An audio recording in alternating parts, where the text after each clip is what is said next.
Today we're gonna make some Texas style spare ribs. They're gonna be tender, juicy, savory, and delicious. Let's get started. Let's get this out of the cryovac. I like to start on the back side.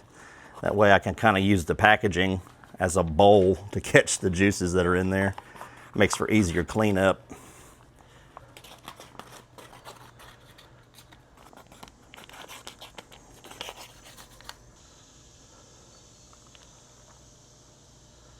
Kind of messy, but makes it a lot easier when you have this cryovac.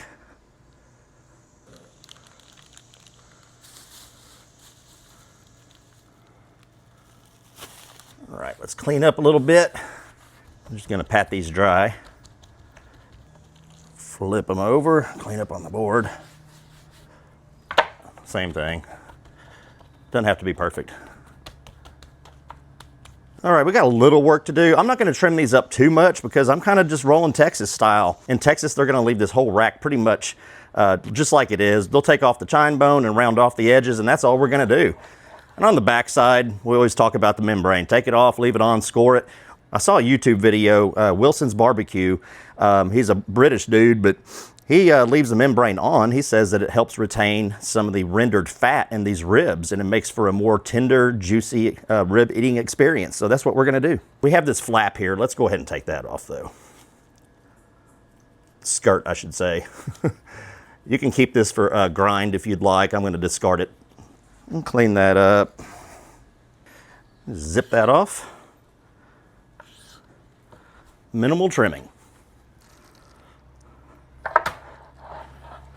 Let's get this chine bone. Have to flip it over, see where it goes. There we go. All right. You could keep that as a pitmaster snack if you wanted, but I'm not going to today. All right, we want to round this off a little bit. These little tiny bones at the end, they'll just kind of burn, so we'll just follow this line right here and kind of round it off. Just like that. We'll kind of press this down to see if there's anything else to trim off. If you're going to do a St. Louis cut, you'd come right through here, but we're not doing that today. We're going to leave that on. Round that off a little more.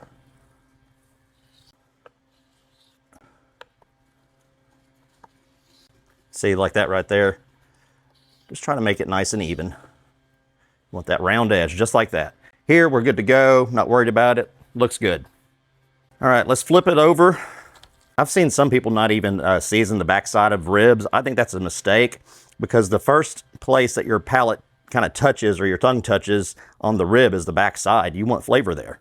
And for our rub today, we're going Texas style. We're keeping it simple. Of course, I would love for you to buy my rub. I'll put a link in the description box below so you can check out my site.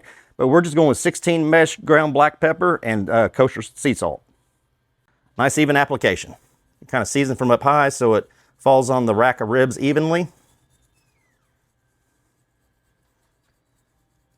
Just like so.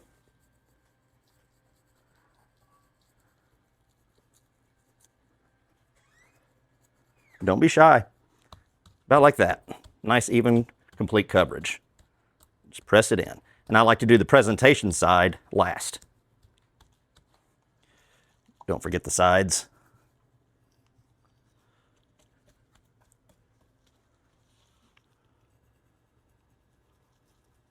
There we go. Flip her over. Same thing. Season from up high. You don't want to do it down low. It's going to cake up too much. You want a nice, even application of your seasoning.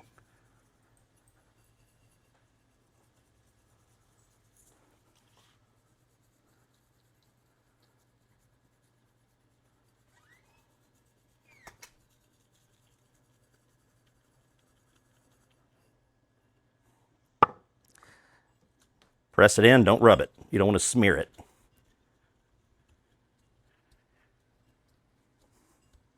All right, while these ribs are absorbing all that salt and pepper, let's get the Blaze Kamado fired up.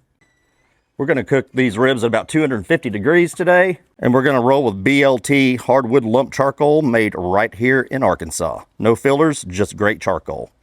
Got a few chunks of post oak. Go ahead and top this off.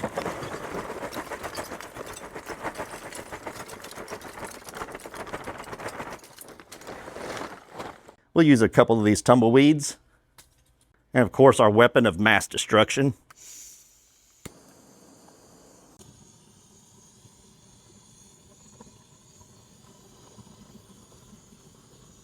All right, let's get our grill grates in there. We're gonna put a diffuser plate in. Diffuser plate. And a nasty grill grate that needs scraping. Ugh.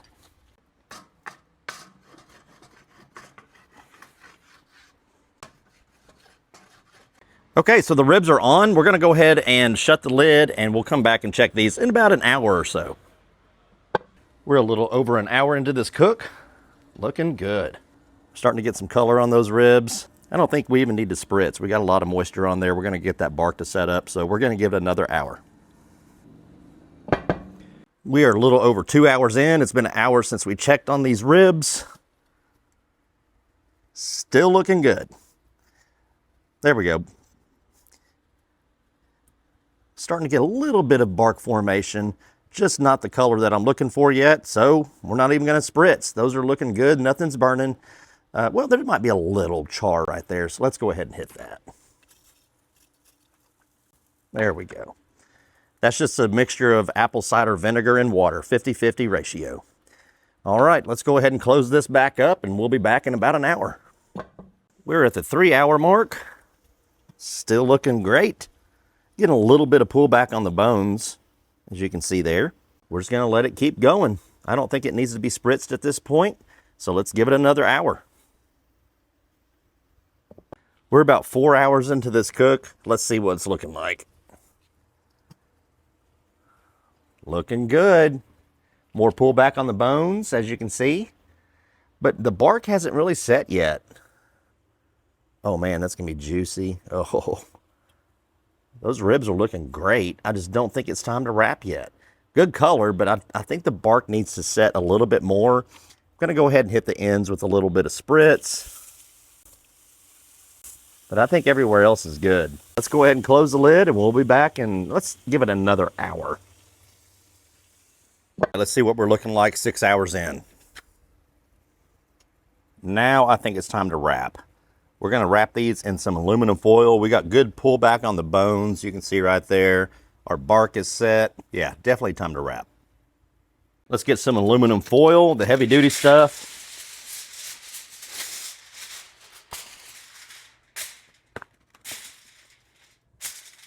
Just like that. Put our rack of ribs presentation side down. More spritz. Remember, this is apple cider vinegar and water. It's not coming out very good right now. Get that down. Oh, I'm running out. That's what's going on. Okay.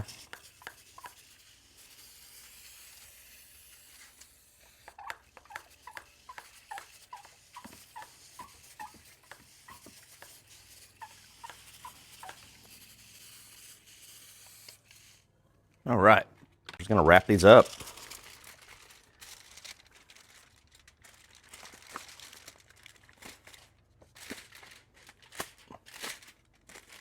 Ooh, it's hot.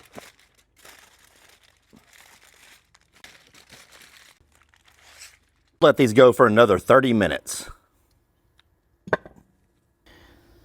All right, it's been 30 minutes since we wrapped these ribs. Let's see what we're looking like. Ow, hot. Hot. More pullback. Let's go ahead and take these off and see what it looks like. Let's get this rack of ribs unwrapped and on the board. You can tell they're done. Look, they're just falling apart right there. You see that? Oh, maybe a little overdone. That's all right. I don't think anybody's ever complained about fall off the bone ribs. Let's slice right down the middle. Oh, look at that.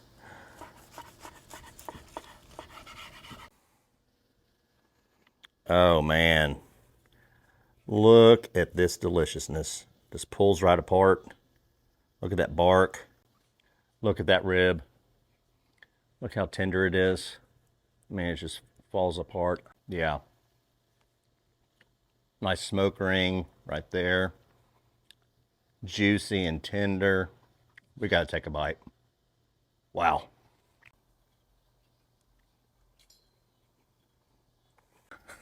Oh, wow. All right, I'm going in for the kill. Oh.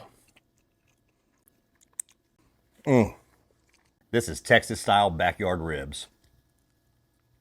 And the membrane, you don't even notice it.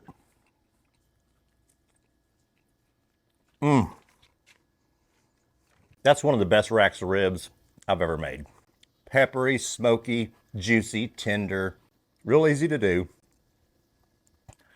All I had was smoke, ribs, apple cider vinegar, and what else? That's about it. I didn't add anything else. Just the rub, salt and pepper.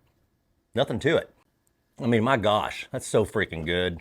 All you got to do is follow along in the video. Do exactly what I did. It's super easy, simple. It's time consuming. It was about a 6-hour cook, but it's worth it. Hey, thanks for sticking around. If you don't mind, go ahead and like, subscribe, and smash that bell. We'll see you next time.